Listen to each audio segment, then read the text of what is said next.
땅에 오셔야만 하셨는가? 성경은 이에 대한 예수님의 이름 속에서 그 정확한 이유를 밝히고 있습니다. 예수님의 이름 뜻이 뭐라고요? 시작. 아들을 낳으니 이름을 예수라 하라. 그는 그가 자기 백성을 그들의 죄에서 구원할 자이심이라 하니라. 우리는 예수님의 그 성탄을 여러 가지로 의미를 부여해 왔습니다. 이를테면 가난하고 가진 것 없는 자들을 위해 이 땅 가운데 오셨다는 그러한 의미도 부여해왔고, 또한 힘없고 연약한 자들에게 소망이 되기 위해 이 땅 가운데 오셨다 하는 의미도 부여해 왔었고, 또 이 땅이 얼마나 처치의 기근과 홍수와 또한 전쟁으로 몸살을 앓고 있습니까? 그러므로 이 참 몸살을 앓고 있는 이 땅 가운데 주님께서 평화와 소망을 주시기 위해서 오셨다 하는 등등의 여러 가지 많은 이유를 주님의 성탄의 이유로 지금까지 듣고, 그렇게 지금까지 그 근본적인 이유 원인에 대해서 살펴왔을 것입니다. 그러나 이 모든 것들은 다 본질에서 벗어난 것들입니다. 예수님이 성탄하신, 그러므로 이 땅 가운데 오신, 여러분 그 이유는 너무나도 단순합니다. 다른 것 아닙니다. 우리의 죄 때문에 오셨습니다. 이거 벗어나서 예수님의 성탄을 설명하면 안 됩니다. 그것은 본질에서 어긋나는 것들이에요. 우리의 죄로 말미암아 영벌에 처한 우리들을 구원하시기 위해 주님께서는 영적인 전쟁을 치르러 오신 것입니다. 그리고 예수님은 이 영적인 전쟁이 부름받은 저와 같은, 또 여러분과 같은 영적인 군사들의 대장이 되셔서 이 전쟁의 승리, 즉 죄와 사망의 권세를 박멸코자 이 땅 가운데 오신 것입니다. 그러므로 여러분 반드시 우리가 기억해야 될 것들은, 이 영적인 전쟁의 실체는 여러분 무엇이냐면 죄와의 싸움입니다. 다른 건 아니에요. 우리 지난주에 우리가 무엇으로 부르심 받았다고요? 영적인 군사로 부르심을 받았습니다. 그런데 우리가 무엇과 싸워야 되는 사람인가? 여러분, 죄와 싸워야 되는 사람들이라는 사실입니다. 그런 의미에서 우리는 이 죄가 무엇인지에 대해 정확한 죄의 정체에 대해서 알 필요가 있습니다. 저걸 알면 백전백승, 지피지기면 백전백승이라고 하잖아요. 우리가 싸워야 될 저 사단의 그 주 무기로 쓰는 그 죄가 무엇인가에 대한 정확한 인식이 필요하다는 사실입니다. 오늘 본문에 보면 사도 바울은 이 죄에 대해 정확하게 그 정체를 드러내고 있습니다. 말씀하시죠? 시작. 그는 허물과 죄로 죽었던 너희를 살리셨도다 라고 말씀하십니다. 그는 누가요? 예수 그리스도는 허물과 죄로 죽었던 우리를 살리셨도다라고 말씀을 하십니다. 오늘 본문에 이 죄를 이야기할 때 이 죄에 대해 두 가지로 그 정체를 드러내고 있습니다. 하나는 허물입니다. 허물과 죄로 죽었다. 여러분, 이 허물은 그냥 여러분 벗겨지는 껍질 정도의 것들을 의미하는 말씀이 아닙니다.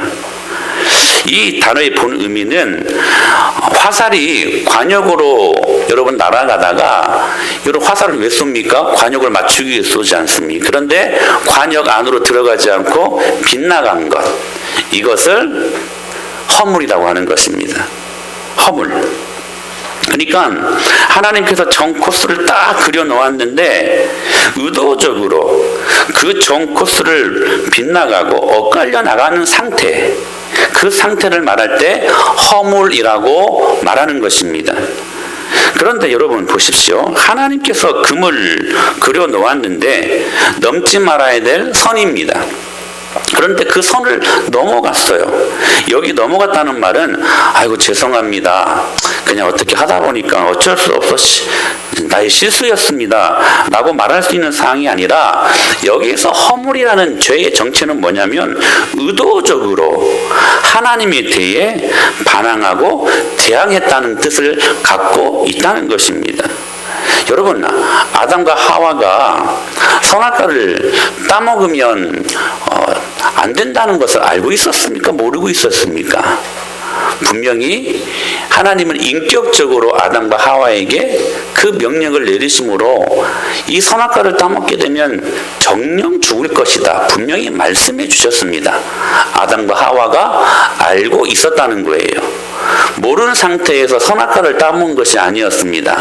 알고 그럼에도 불구하고 자기가 하나님처럼 되고 싶어하는 그 욕망을 가지고 넘지 말아야 될 선을 넘고 만 것입니다. 이것은 의도적인 거예요. 여러분, 누가 죄를 지을 때 어쩔 수 없어서 지었다고 말합니까? 절대로 그렇지 않습니다. 죄는 내가 좋아서 짓는 것입니다. 여러분, 속지 마십시오. 어쩔 수 없이 그 상황이 목사님 되어보시면 목사님도 그럴 거예요. 아니에요. 여러분, 죄는 내가 선택해서 짓는 게 죄입니다. 그래서 이 허물이라는 죄는 의도적으로 하나님에 대해 반항하고 대적했다, 대항했다라는 뜻을 갖고 있기 때문에 굉장히 무서운 거예요. 그래서 여러분, 로마서 1장 32절에 이렇게 말씀하시지 않습니까? 시작. 그들이 이 같은 일을 행하는 자는 사형에 해당한다고 하나님께서 정하심을 알고도 자기들만 행할 뿐 아니라 또한 그런 일을 행하는 자들을 옳다 하는 알아요. 모르는 게 아닙니다. 알면서도 짓는 거, 이게 허물이라는 것입니다. 두 번째, 이 죄악들에 대해서 바울은 죄라는 단어를 사용하고 있습니다. 이 말은 어떤 뜻을 담고 있을까요? 위에서 이 허물이라는 단어가 이 관역을 향해 화살이 날아가다가 빗나간 거라고 이야기할 수 있다면, 이 죄라는 단어는 그 어원적인 의미가 뭐냐면 하나님의 관역을 향해 날아가다가 그냥 관역을 빗나간 정도가 아니라 아예 관역 근처에도 도달하지 못한 상황. 이게 죄라는 단어의 언어적인 표현이라는 것입니다. 즉, 우리가 최선을 다해 삽니다.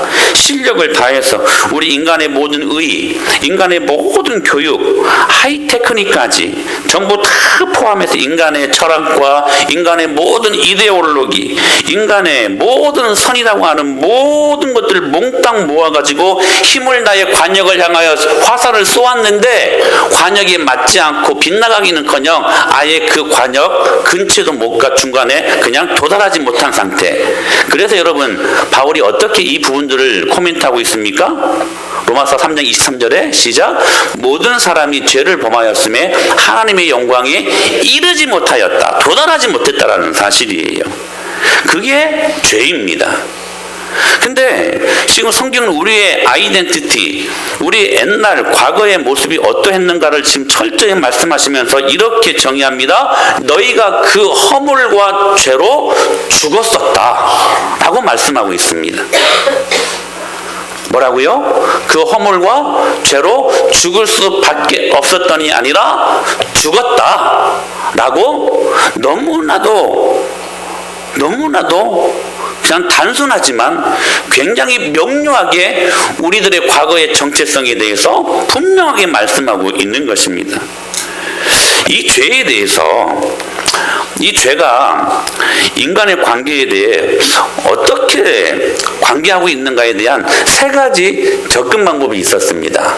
하나는 뭐였냐면, 보십시오. 죄와 인간의 관계에 대한 세 가지 접근 방법입니다. 첫 번째는 자유주의 신학적 접근 방법입니다. 자유주의 신학자들은 성경을 성경으로 인정을 못하고 그 초자연적인 모든 역사들은 이건 하나님이시지만 이성이 빗나간 그런 그 말도 안 되는 그런 이야기들은 이건 신화에 불과하다 해서 다 제거한 그런 사람들이 자유주의 신학자들이거든요. 이 자유주의 신학자들이 생각하는 접근 방법인데 이거예요. 이 사람들은 죄를 타락이라고 설명하지 않고 일종의 상승이라고 그렇게 설명을 한 것입니다. 그러니까 하나님께서 동산 중앙에 있는 선악과를 따먹지 말라, 먹는 날에는 반드시 죽을 것이다. 그때 인간이 그 열매를 먹으면서 죄를 지었잖아요. 그거로 인해 우리가 타락했고 원죄를 범한 것인데, 이 자유주의 신학적인 이 접근 방법은 뭐냐면 그것이 죄를 지은 게 아니라 하나님의 속박으로부터 진정한 자유를 향한 위대한 발걸음이었다라고 그렇게 주장합니다. 주장합니다. 여러분 그럴싸하지 않습니까? 혹시 여러분 이 접근 방법이 마음에 드신 분이 계십니까? 내가 죄를 지을 때 하나님으로부터 오히려 자유케 되는 상승의 효과를 누리는 것이구나. 여러분 자유주의신학자들은 이렇게 죄를 정의했습니다. 여러분 정말 하나님의 속박을 벗어나서 우리 마음대로 사는 것이, 아니 정말 내가 원하는 것 하고 싶은 대로 다 먹고 보고 싶은 것 다 보고 자고 싶은 것 다 자고 내 마음대로 살면서 여러분 정말로 자유하십니까? 그 안에서 여러분은 행복을 경험하십니까? 성경은 자기 마음에 원하는 대로 멋대로 살 때가 자유가 아니라 결국 그렇게 살면 죄의 노예, 죄의 종이 된다고 못 박아 땅 말씀하고 있습니다. 여러분, 죄가 여러분을 붙잡는 주인이 되어서 여러분을 붙잡고 사정없이 갖고 놀아버린다는 사실이에요. 그러므로 여러분 자유가 아니요 죄의 노예가 되는 것입니다. 근데 사람 지금도 우리들에게 속삭이지요. 야, 죄를 지어봐. 얼마나 재미있고 또 하나님 말씀대로 사는 것이 얼마나 너를 간섭하고 너를 속박하는 건 줄 아냐? 너 한번 자유해봐. 그렇게 해서 사단의 속삭임에 순종하는 사람들 결국 죄의 노예가 되고 만다는 사실입니다. 그러므로 여러분 저는 이 접근 방법은 별로 걱정하지 않습니다. 왜냐하면 이거는 여러분 딱 듣기에도 잘못됐다 우리 인식하게 되잖아요. 이건 뭐냐면 사단이 뿔 달고 달려와서 나는 사단이요 라고 말하는 것과 똑같은 그런 비슷한 접근 방법입니다. 그러니까 잘 안 넘어가요. 조금만 생각하면 이것은 틀렸다 라고 생각할 수 있다는 것이. 그런데 그 다음 접근 방법, 이것은 진짜 교묘한 방법입니다. 이것이 문제라는 거예요. 바로 두 번째, 알미니안적 접근 방법입니다. 칼빈이 기독교 강요를 쓸 때 반대편에서 이단처럼 그 말씀을 반대해왔던 사람이 알미니안스라는 사람인데, 이 신학자에 의해서 이 생각들이 발전해 왔습니다. 특별히 이 알미니안주의의 접근 방식은 사람이 죄를 지어 타락했다 인정해요. 잠깐 죄를 지어가지고 넘어진 게 사실이다, 그거 부인하는 게 아니에요. 인정합니다. 그런데 문제는 다음과 같이 말하는 것이 있어요. 그 타락한 상태가 이거예요. 스스로를 회복하지 못할 정도로 망가진 것은 아니라는 거예요. 스스로 자기 자신을 구원해낼 수 없을 정도로 형편없이 완전히 무너진 것은 아니라는 것입니다. 여기에 교묘한 사단의 속삭임이 있는 것입니다. 그래서 이 말은 무슨 말이냐면, 우리 스스로가 그 조금 남아있는, 완전히 망가지지 않았으니까 그 조금 남아있는 그 여지를 가지고 스스로 잘 개발해서 아직 남아있는 완전히 썩어지지 않는 그 부분을 잘 개발하면 우리 인간 스스로도 의로워질 수 있고 구원을 이룰 수 있다는 것들을 이야기하는 접근 방법이라는 거예요. 여러분 정말로 그럴싸하지 않습니까? 그런데 굉장히 교묘합니다.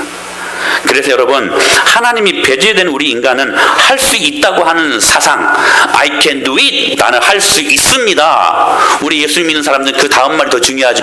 Because God with me, 하나님이 나와 함께 하시기 때문에 나는 할 수 있습니다가 되어야 되지, 이 사람들은 인간의 힘으로도 능력으로도 할 수 있고 구원받을 수 있다라는 사실들을 말하고 있는 것입니다. 그러니까 우리 인간 안에 가능성이 있다는 거예요. 하나님 없어도 스스로를 잘 개발하면 스스로를 구원해낼 수 있다고 생각하는 것. 그래서 여러분, 이 사람들은 정말 무서운 것이 뭐냐면, 이 죄를 여러분 실수 정도로, 약 먹으면 나을 병 정도로 이 죄를 취급하고 있다는 사실입니다. 여기서 말하는 이 질병은 뭐냐면, 체했으면 뭘 먹어야 돼요? 소화제. 머리가 아프면 두통약, 내 안에 막 뭐가 이렇게 아프면 진통제를 먹어야 되는, 그러니까 약 먹고 나을 수 있는 질병 정도로 이 죄를 인식한다는 사실입니다. 어떤 아픈 증상이 있을 때 그게 때로는 암이라고 할지라도 그거 잘라내서 항암 치료하면 회복될 수 있는 증상의 질병 정도로 이 죄를 인식한다는 사실이에요. 그래서 이 질병이라고 생각해서 이 죄를 치료 가능한 것이라고 그렇게 생각을 하는 것입니다. 그래서 좋은 생각, 그리고 긍정의 힘, 적극적인 사고방식, 마인드 컨트롤하면 여러분 이 죄를 극복할 수 있다라고 생각하는 사상으로 발전이 되어지는 것입니다. 여러분 묻고 싶어요. 죄가 있는데요, 여러분 긍정의 힘으로 포장해서 그 죄를 없애할 수 있습니까? 없어요. 여러분 죄가 있는데요, 마인드 컨트롤하고 그리고 적극적인 사고방식으로 포장이 된다고 해서 여러분 이 죄가 여러분 없어지는 겁니까? 아니라는 사실이에요. 근데 그들은 그게 가능하다고 믿는 생각들을 갖고 있다는 것입니다. 그러나 세 번째 방법이 있습니다. 바로 개혁주의적인 접근 방법인데, 이 안에는 어거스틴과 칼빈을 잇는 그러한 주요 사상들이 이야기되고 있습니다. 즉 성경적인 접근적인 방법인데, 인간은 허물과 죄로 실수해서 넘어진 게 아니라 질병에 걸려서 약 먹고 치료될 수 있는 것이 아니라 인간은 허물과 죄로 죽었다. 여러분 죽었다는 말이 뭔 말입니까? 죽었다는 게 뭐예요, 여러분? 말 그대로 죽었다는 거예요. 죽었다는 것입니다. 거기에는 여러분 아무런 반응이 있을 수 없습니다. 그 어떤 리액션도 없습니다. 여러분 어떤 소망도 그 안에는 기대할 수 없습니다. 그야말로 죽었다는 것입니다. 여러분 식물인간을 보셨습니까? 제가 전에 이 말씀을 증거하면서 한번 소개했던 말씀이, 저희 큰어머님이 뇌졸중이 오셔가지고 나중에는 식물인간으로 몇 달을 계시다가 돌아가셨습니다. 근데 진짜 끔찍을 못합니다. 나중에 조금 차도가 있어가지고 이 사촌 형님들의 말에 이제 한 번 하면 그래, 두 번 눈 깜빡이면 아니야, 이것 정도만 반응하다가 돌아가셨어요. 아무것도 못하시고. 여러분 그런 식물인간을 보셨습니까? 그런데 여러분 식물인간은요 그래도 살아있는 것입니다. 근데 오늘 성경 우리들을 향하여 어떤 정체성을 이야기하고 있어요? 여러분 저와 여러분이 허물과 죄로 죽었다는 거예요. 죽었다는 거예요. 그러니까 거기에는 아무런 소망도 없고 아무런 가능성도 없는, 정말 죽었다는 것을 말씀하고 있는 것입니다. 여러분 그게 저와 여러분이 예수님 믿기 전의 모습이었다는 사실입니다. 그걸 인식해야 하나님의 은혜가 비로소 내 안에 놀라운 능력으로 임하게 되는 것입니다. 그러므로 모든 복음은 내가 철저히 하나님 앞에 죽었던 존재였다, 전적으로 타락하고 전적으로 무능해져 전적으로 썩어 문드러진 그런 부패한 자들이었다, 이것을 고백하며 나아갈 때에 예수 그리스도의 십자가의 은혜의 사역이 우리를 살리시고 또한 부활의 놀라운 능력으로 우리를 건지셨던 그 주님의 은혜가 감사함으로 다가오는 것이지, 내가 죄인 되었음을 여러분 망각하고 잊어버린 상태에서는 주님의 은혜를 진실로 경험할 수 없게 된다는 사실입니다. 사랑하는 여러분, 저와 여러분은 죽었습니다. 성경은 죽음에 대해 세 가지로 정의하죠. 하나는 어떤 죽음입니까? 육체적인 죽음입니다. 우리는 여러분 영혼과 육체로 구성되는 존재들 아닙니까? 우리가 딱 육체적인 죽음을 경험하면 우리의 영과 육체가 딱 분리됩니다. 이게 육체적인 죽음입니다. 또 하나는 영적인 죽음이 있습니다. 무슨 죽음입니까? 하나님과 단절된 분리된 삶, 이것이 영적인 죽음입니다. 근데요 세 번째 죽음이 정말로 무서워요. 영원한 죽음이 있습니다. 예수님 믿지 않고 지옥 불못으로 떨어지는 죽음입니다.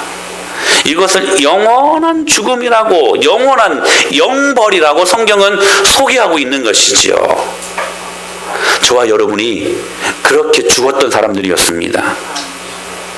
그게 저와 여러분의 아이덴티티 정체라는 사실이에요. 그러면서 바울이 3절에서 그 모습을 어떻게 덧붙여 부연 설명하고 있냐면 이렇게 말씀하고 있는 거예요. 자, 시작. 전에는 우리도 다 그 가운데서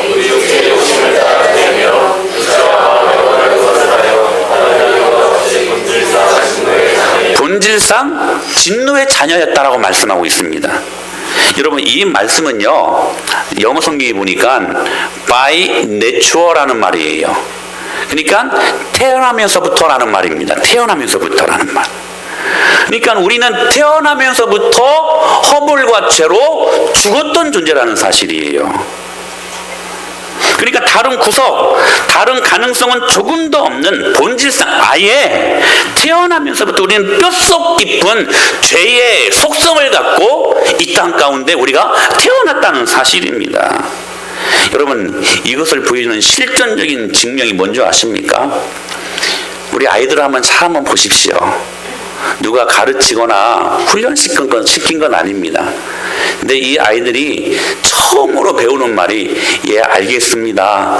네, 맞습니다. 아멘. 여러분, 이런 말을 누가 먼저 배웁니까? 이렇게 말을 먼저 배우는 애들 전혀 없습니다. 먼저 말을 배우는 게 뭐예요? 아니야. 누가 시켰습니까? 훈련시켰어요, 우리 최지선 집사님 혹시? 막 밥 싸가지고 막 따라다니면서 막 먹이면서 넌 누가 말하면 절대로 아니야? 이 말만 해? 이렇게 훈련시켰습니까? 아니요, 훈련시킨 거 없어요. 근데 처음으로 내뱉는 말이 뭐냐면 아니야. 또 어떤 말이에요? 싫어요. 또 내 거야. 우리 준이가요. 이 피자 3조각을요. 저도 2조각 먹으면 배부르거든요. 3조각을 졸면서까지 먹더라고요, 준이가. 근데 이제 그릇에다가 이제 과자를 이제 제가 따라줘요. 그러면 수박이 쌓여있으니까 굉장히 흐뭇해요. 근데 제가 일부러 장난치려고 어떻게 반응할까 싶어가지고 제가 막 먹습니다. 빨리빨리. 없어지잖아요, 막 이게. 그러니까 처음 보다가 이제 없어지니까 갑자기 얘가 어떤 그 액션을 취하냐면 그 그릇을 손으로 감싸버립니다. 이제 먹지 말라는 거예요. 제가 또 가져가잖아요. 그때는 막 이제 울으려고 그래요. 그러면서 하는 말, 내 거야! 뭐 지 거야? 목사님이 준 건데. 근데 여러분, 이건 태생적으로 가르친 말 아니거든요. 우리 인간이요, 태어날 때부터 실존적으로 죄인으로 태어난다는 사실입니다. 여러분 기억하십시오. 우리가 죄를 짓기 때문에 죄인이 아니라 죄인이기 때문에 죄를 짓는 것입니다.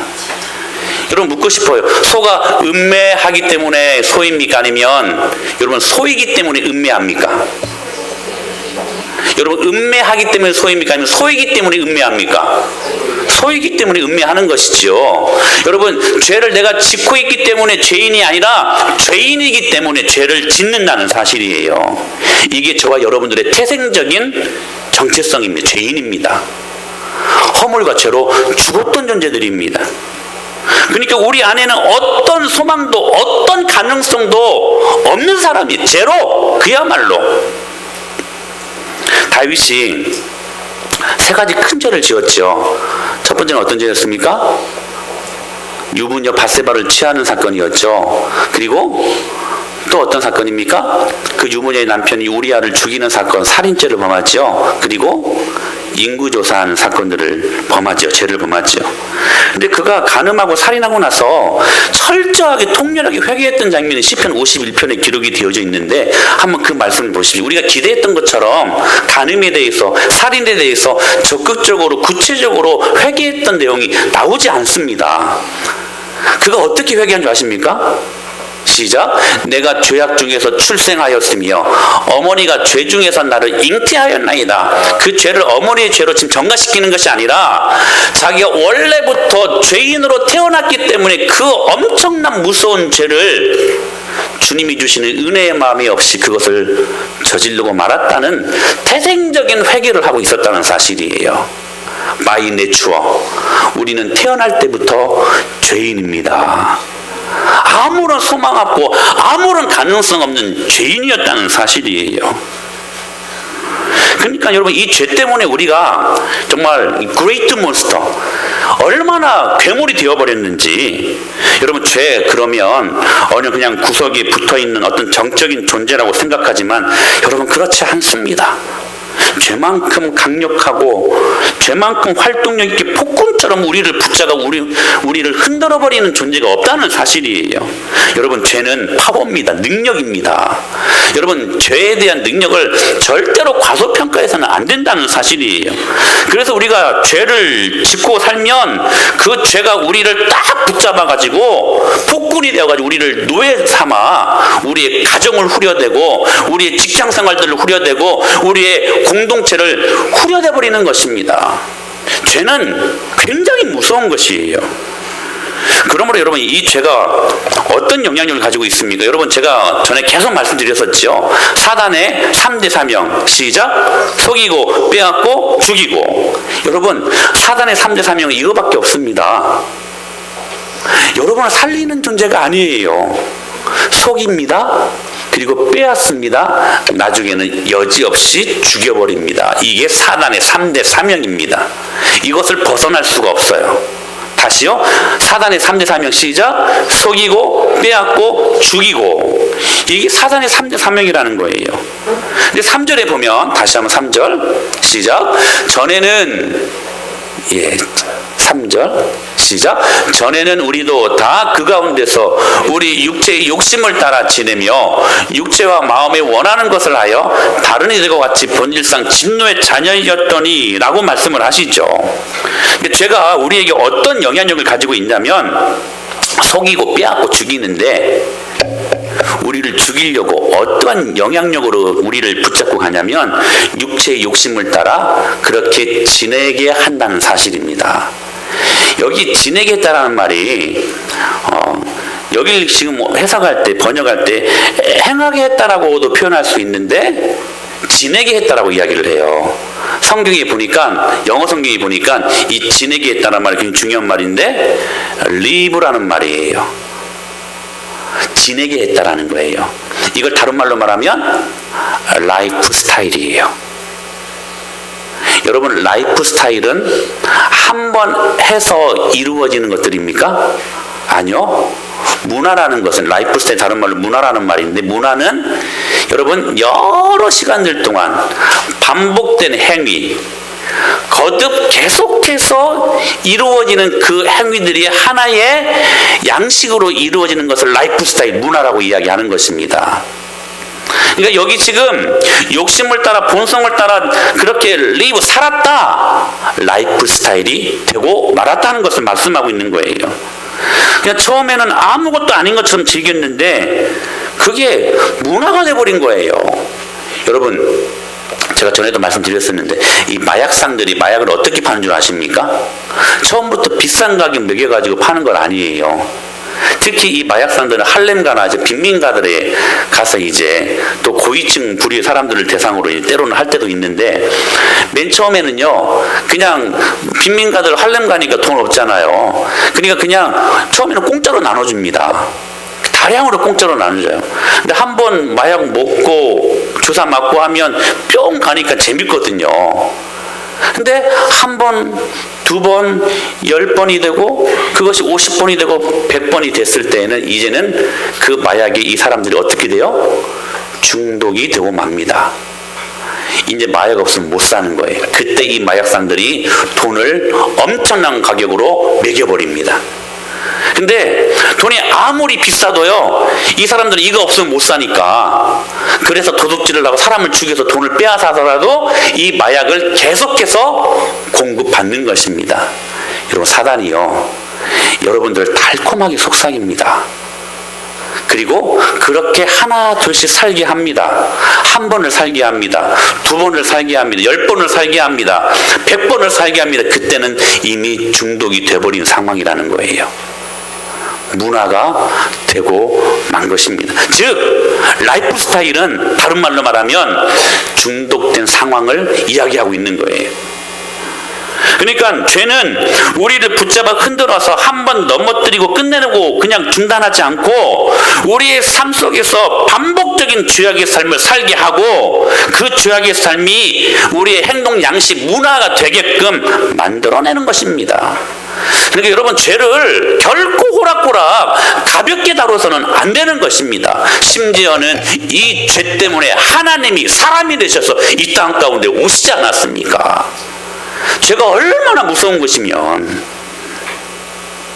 그러므로 여러분, 제가 다음 세 가지를 말씀드릴 때에 혹 이 죄의 라이프 스타일에 지금 여러분들이 근거한 삶을 살고 있지 않는가 한번 잘 점검해 보시기를 바랍니다. 첫째로는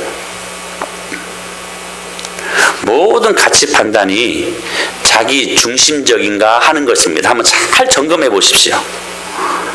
사사시대가 그러지 않았습니까? 여러분, 사사시대는 사사기 21장 25절에 이렇게 말씀하시죠. 시작. 그때 이스라엘에 왕이 없으므로 사람이 각기 자기 속인에 옳은 대로 행하였더라. 여러분, 사사시대가 어떤 시대였습니까? 폭력과 간음이 편만했던 시대 아니에요. 그것은 여러분 그냥 열매일 뿐, 본질은 뭐냐면 각기 자기 소견에 옳은 대로 행동했던 시대가 사사시대였습니다. 오늘도, 아니 우리 중에도 이 사사시대를 살 수 있다는 사실입니다. 내가 내 삶의 중심이 되고 모든 가치를 판단하는데 내가 중심이 되는 사람들. 근데 여러분, 간혹 그렇게 살 수 있잖아요. 한두 번. 근데 한두 번이 아닙니다. 10번, 20번 결정적인 모든 인간의 결정을 내리는 결정적인 순간이 될 때에 어김없이 내 생각이 그때에도 중심이 되어서 성경 진리가 아니라 내 삶에 내 중심이 되어 이 모든 것들을 판단하고 결정해버리는 우리들의 이 삶, 이것이 라이프 스타일이 되지 않았는가 여러분 점검해 보라는 사실입니다. 그래서 여러분, 디모데후서 3장 1절에는 이렇게 말씀하고 있습니다. 시작. 사람들이 자기를 사랑하며, 말세지 말에 이러한 현상이 뚜렷이 나타나는데 첫 번째로 바울이 지적한 건 뭐냐면 사람들이 자기를 사랑하는 것이래요. 여기서 자기를 사랑한다는 게 무슨 말씀입니까? 자기 중심적으로 가치 판단을 하게 되어 있다는 사실입니다. 사랑하는 여러분, 그래서 그 사람들은 자기 자신이 판단한 가치에 대해서는 목숨을 걸어버립니다. 목숨을. 여러분, 한번 묻고 싶어요. 하나님께서 가치 있다고 하는 일들에 여러분들은 과연 단 한 번이라도 지금까지 인생을 살면서 여러분 목숨 걸어본 적 있으십니까? 여러분들 마음속에 좀 찔리는, 도전하는 말씀을 좀 질문을 드리고 싶어요. 온 세상이 나를 미워해도, 나를 배척한다고 해도 나는 절대로 이 가치를 버릴 수 없습니다. 왜냐하면 하나님께서 이것이 하나님 마음에 합한 것이라고 말씀하셨기 때문입니다. 고백하면서 하나님이 가치 있다고 말씀하는 그 부분들에 대해서 과연 지금까지 사시면서 단 한 번이라도 목숨을 걸어본 적이 있으시냐는 것입니다. 여러분, 왜 그렇게 많이 험한 것들에 쉬 없어지고 쉬 흔들리고 쉬 사라질 것들에 대해 목숨을 걸고 사십니까? 사랑하는 여러분, 모든 가치 판단이 자기 중심적일 때에 그것은 여러분 쉬 사라지는 안개와도 같은 것들입니다. 반짝 몇 년은 할 수 있지요. 그런데요, 하나님이 말씀하는 것, 순종하지 않아서 결정한 모든 것들은 여러분 하루아침에 없어질 안개와도 같은 것들입니다. 예를 들어 이런 것이지요. 제가 좀 구체적으로 좀 설명을 해드리겠습니다. 아울리치를 우리가 해마다 가잖아요.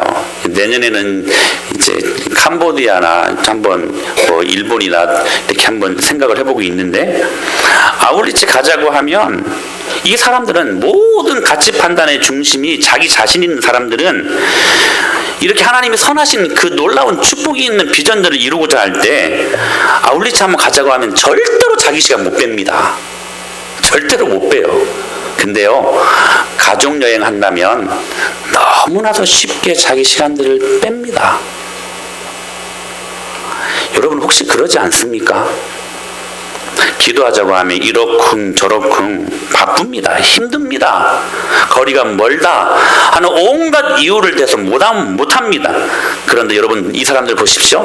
돈 되는 곳, 돈이 있는 곳은 바빠도 힘들어도 거리가 멀어도 돈이 있는 곳으로 갑니다. 왜요?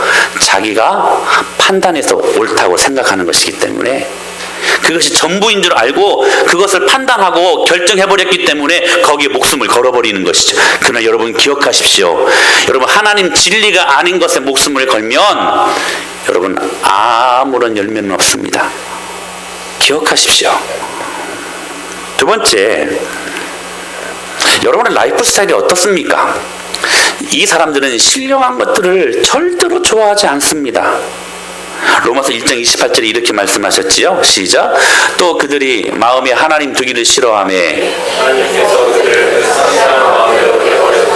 합당하지 못한 일을 하게 하셨으니, 여러분, 이 사람들은요 하나님을 마음에 두기 싫어합니다. 이것을 적의 현상이라고 해요. 그러니까 하나님에 관한 한 모든 것들이 다 싫어요. 하나님에 관한 한 말씀을 좀 봐라, 기도 좀 하자, 예배를 좀 드리자, 다 싫은 거예요. 왜요? 그 마음속에 하나님이 아니 계시니까.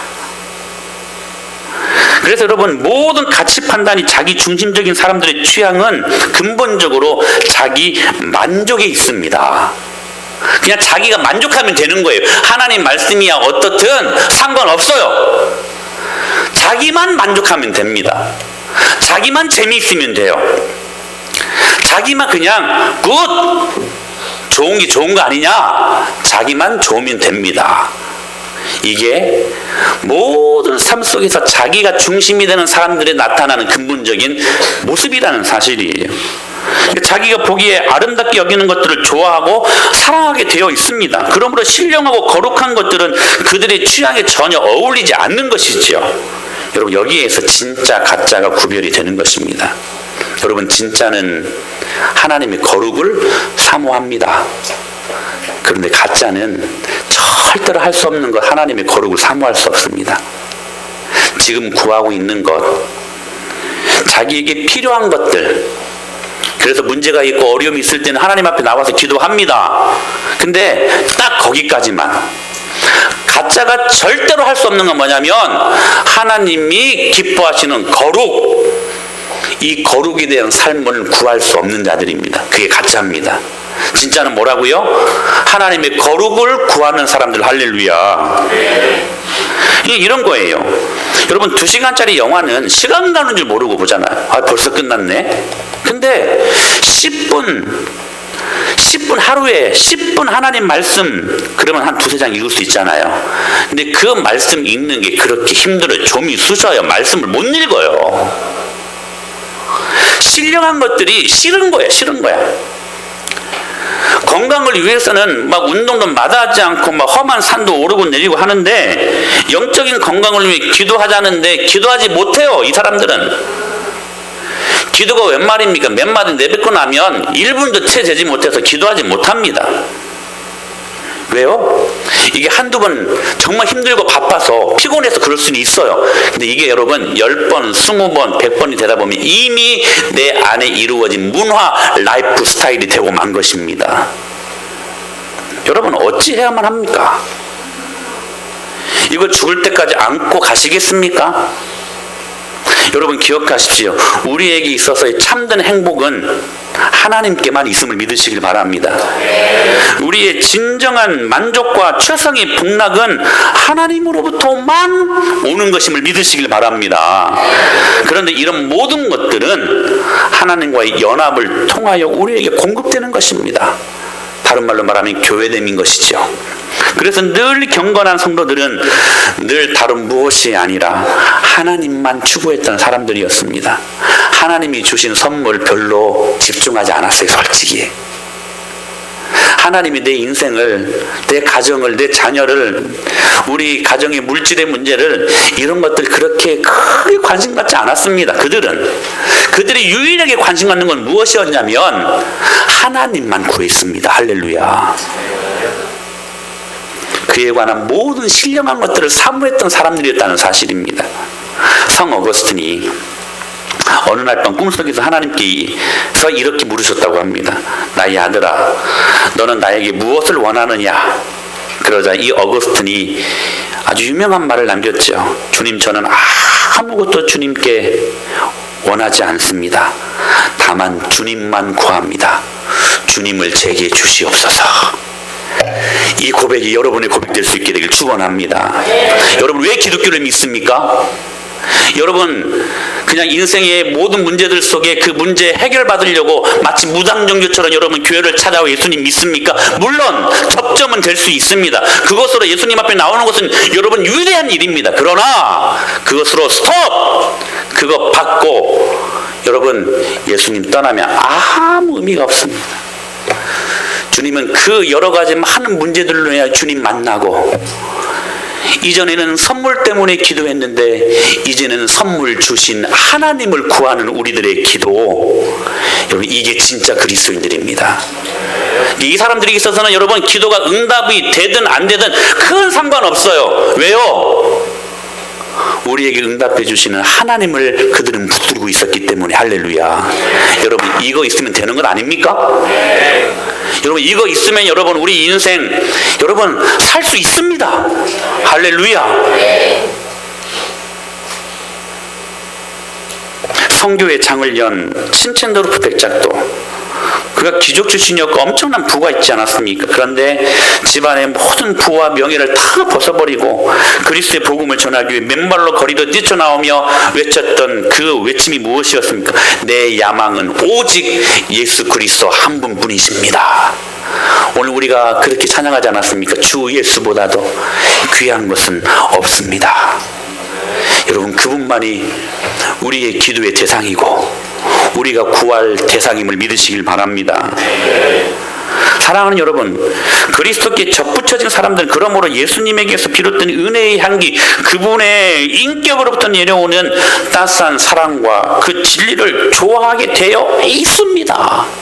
그래서 여러분 사랑의 여러분 성령의 9가지 열매는요, 다시 우리 읽어볼까요? 시작. 오직 성령의 열매는 사랑과 희락과 화평과 오래 참음과 자비와 양성과 충성과 온유와 절제니, 이것을 굳이 열심히 맺으려고 노력하는 사람들이 아니에요. 하나님을 구하면 따라오는 열매입니다. 믿습니까? 그래서 여러분 열매로 그들을 알리라라고 말씀하는 거예요. 여러분은 이 열매가 있으면 여러분들이 지금 하나님을 구하고 있는 사람들입니다. 할렐루야. 근데 신령한 것들을 사모하지 않아요. 한두 번 그렇게 할 수 있다라고 제가 여유를 드립니다. 그런데 한 번이 10번이 되고 10번이 20번이 되고 어느새 나도 모르게 이것이 고착화되어 버린 문화, 라이프 스타일이 되고 말았다는 사실입니다. 점검해 보십시오. 세 번째, 죄악의 라이프 스타일이 어떻게 작용되고 있는가? 무신론적인 삶입니다. 여러분 이 사람들은요 겉모습으로는 교회 출석하고, 오늘도 여러분 이렇게 교회 나오셨잖아요. 그리고 종교란에 기독교라고 쓰는 사람들입니다. 믿음의 식구들과 교제를 나눕니다. 그런다 할지라도 여러분 기억하십시오. 실천적인 모든 삶에 있어서는 무신론의 지배를 받고 있는 거예요. 여러분 이 사람은요 머리로는 하나님의 존재를 믿습니다. 부인하는 게 아니에요. 절대로 거절하지 않습니다. 그러나 실상 여러분의 생활 속에서는 무신론자처럼 살아가고 있다는 사실이에요. 그래서 여러분 이사야 선지자가 이렇게 한탄하며 말하지 않습니까? 여러분 이사야 선지자를 통해서 하나님 하신 말씀 시작. 이 백성이 입으로는 나를 가까이하며 입술로는 나를 공경하나 그들의 마음은 내게서 멀리 있다는. 우리의 겉모습은 그리스도인인데 실제로 사는 것은 하나님 없는 사람들처럼 살아가고 있다는 사실이에요. 아니요, 한두 번 그럴 수 있다고 여유를 드립니다. 근데요 이게 한 번이 10번이 되고 10번이 20번이 되고 나도 모르게 어느새 고착화되어 버린 나의 라이프 스타일 문화가 되어버리지는 않았는가 점검해 보라는 거예요. 여러분 이건 굉장히 무서운 것입니다. 이 사람들은 신앙인이 아닙니다. 종교인들입니다. 종교인들은 구원받지 못합니다. 여러분 절대로 구원받지 못해요. 제가 군 복무를 할 때 비록 방위를 복무했지만 제 고참 중에 정말로 욕 잘하고, 그리고 유흥 음주, 가무에 능했던 사람이 있었습니다. 인정머리도 없었습니다. 얼마나 사람들이 힘들게 했는지. 근데 그 고참이 제대할 때쯤, 방이든 제대라고 말하지 않죠. 소집 해제라고 합니다. 소집 해제할 때쯤 깜짝 놀랐어요. 이 사람이 신학교를 다니고 있었던 신학생이었습니다. 얼마나 놀랐는지 몰라요. 그 신학생 할아버지라도 내 삶 가운데 하나님이 살아계신 것처럼 생활하지 아니하면 여러분 안에 하나님은 죽어 계신 것입니다. 사실 여러분 이런 삶을 살아가는 사람들이 하나님 보시기엔 정말 악한 사람 같아요. 제가 볼 때에는 정말 악한 사람들 아닙니까? 왜 생활에서 의도적으로 여러분 하나님 없는 사람들처럼 무신론자처럼 위에 살아가는 줄 아십니까? 이유는 딱 한 가지예요. 여러분 한번 점검해 보십시오. 하나님 살아계심을 인식하고 살면 불편하거든요. 불편해. 하나님을 늘 주목하며 살면 자연스럽게 하나님의 간섭하심을 받게 되어 있지 않습니까? 그분이 인격적이신 분이시기 때문에. 그래서 하나님이 기뻐하시는 건 나도 기뻐해야 되고 하나님 싫어하시는 건 나도 싫어해야 되는데 우리 악한 본성은 뭐예요? 내 마음 가는 대로 살고 싶은 충동이 있지 않습니까? 그래서 하나님 기뻐하는 것 철저히 싫어하고 하나님 싫어하는 것 그렇게 좋아하고 내 마음대로 살고 싶어서 하나님이 내 안에 있는 게 싫어요. 십자가 참 좋죠. 우리를 구속하신 하나님의 사랑이니까. 근데 십자가가 내 안에 불편할 때가 있어요. 내 마음대로 살고 싶은데 십자가는 그렇게 살지 말라고 말씀하시거든요. 그러니까 그게 싫은 거예요. 그래서 하나님 없는 사람처럼 그냥 하나님 모른 채 하고 그냥 세상을 살아버리고 만나는 사실입니다. 저는 그 사람들이 묻고 싶어요. 여러분 그렇게 여러분들이 하나님 모른 채 하고 살아간다고 해서 하나님 안 계신 것입니까? 여러분들이 하나님 모른 채 하고 하나님 없는 사람들처럼 살아간다고 할 때 그렇게 하면 속은 편할지 모르지만 여러분 하나님이 죽어 계신 겁니까? 여전히 그분은 살아계십니다. 할렐루야. 모든 사람은 자기가 하고 싶은 대로 살고자 하는 본성을 갖고 있습니다. 이게 악한 본성입니다. 죄로 말미암아 타락한 본성입니다. 그러므로 이런 사람들은 하나님께서 자기가 사랑하는 바를 하지 못하게 하시기 때문에 그게 싫어서 하나님 모른 채 하고 지나가는 것입니다. 그러나 여러분 자연스럽게 그리스도인의 삶이 무기력해지는 것입니다. 여러분 왜 여러분이 복음에 대한 능력을 경험하지 못하고 날마다 작은 그 감정 하나 때문에 그 상황과 환경 하나 때문에 여러분 받았던 그 복음의 놀라운 능력을 여러분 잃어버린다면 여러분 지금 하나님 모른 채 하고 살아가는 사람들이란 말입니다.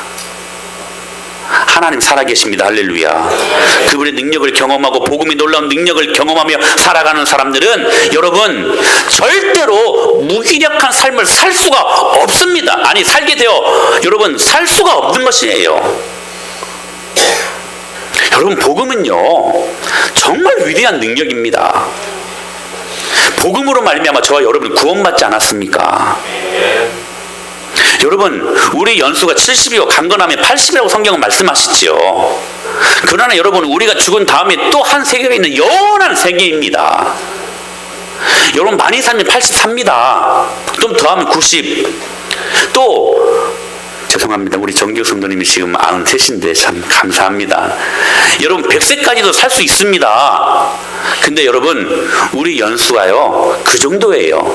그 다음에는 영원한 세계가 여러분들을 기다리고 있습니다. 근데 여러분 영원한 세계는 두 곳입니다. 여러분 천국도 영원히 사는 곳이지만 여러분 지옥도 영원히 사는 곳입니다. 그걸 여러분 간과해서는 안 돼요. 근데 그 천국과 지옥을 가르는 가늠자가 뭐냐? 복음이라는 거예요. 할렐루야. 예수 그리스도십니다. 예수 그리스도가 지옥과 천국을 가늠하는 여러분 가늠자예요. 그러므로 예수님 믿고 우리가 구원받고 복음의 능력을 경험했다는 것은 이 완전한 생명의 자유를 경험한 자들이란 말입니다. 할렐루야. 그렇기 때문에 저 여러분들은 이 복음의 놀라운 능력을 경험한 사람들이기 때문에 갑자기 내 자식이 나를 힘들겠다고 해서 여러분 복음의 놀라운 능력을 잃어버리는 정도의 그 가볍게 취급될 복음이 아니라는 것입니다. 통장에 돈이 많을 때는 막 기쁜데 잔고가 없었을 때에는 막 낙심하고 두려워 벌벌 떠는 그런 존재가 될 수 없다는 사실입니다. 할렐루야. 저와 여러분은 복음의 능력을 가진 사람들이에요. 복음의 능력. 그러므로 여러분 절대로 무기력한 삶을 살 수가 없습니다. 그런데 무신론적인 삶을 살아가는 사람들, 하나님 없다 모른 체하고 살아가는 사람들, 여러분 우리의 삶 속에 그것이 문화가 되고 있지 않는가 잘 체크해 보라는 거예요. 이 사람들은요 옆에서 예수님 욕 누가 해도 찍소리 하나 못합니다. 발발 깁니다. 이게 얼마나 하나님 보시기에 좀 부끄러운 모습입니까? 사랑하는 여러분, 주님 살아계십니다. 여러분이 모른 체하고 살아가도 주님은 살아계십니다. 할렐루야. 그리고 여러분에게 생명을 주신 분이십니다. 할렐루야. 그러므로 여러분 우리는 하나님 살아계신 것처럼 생활하고 그렇게 능력 있게 살아가야 돼요. 하버드 대학교에 유명한 연극 동아리가 있었는데 한 여학생이 연극을 하는데 아주 열혈을 해가지고 한 기자가 물었다고 합니다. 당신은 학생은 그렇게 어쩌면 그렇게 열연을 할 수 있냐고 딱 물어보니까 이렇게 대답을 하더래요. 한 여학생이 나는 이 허구 그러니까 지어낸 이야기를 실제로 있는 것처럼 생각하고 그렇게 믿고 연기를 했을 뿐입니다.